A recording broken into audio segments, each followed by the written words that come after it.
আল্লাহ একদিন আজরাইলকে জিজ্ঞেস করলেন, হে আজরাইল, বনি আদমের রূহগুলো তুমি কবজ করেছো, দায়িত্ব তোমার। হে আজরাইল, তুমি আমারে জানাও না ওই বনি আদমের মধ্যে কোন কোন রূহ কবজ করতে তোমার অনেক কষ্ট হয়েছিল।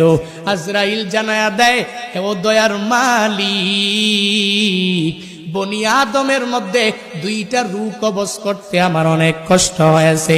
কোন দুইটা রূহ? বলে, এক নম্বরে এক আল্লাহর বান্দি মহিলা, বিশাল এক সমুদ্রের মধ্যে জাহাজটা প্লাবনের মধ্যে পড়িয়া যখনই ডুবিয়া যাবে, ওই হালাতে সবাই ডুবিয়া গেল। এক প্রেগনেন্ট মহিলা, গর্ভবতী মহিলা কাঠের মধ্যে বসা, একটু পরেই এই মহিলা একটা বাচ্চা প্রসব করবে। তোমার কুদরতের কারিশমা, ওই কাঠের উপরেই আল্লাহর বান্দির একটু পরে প্রসব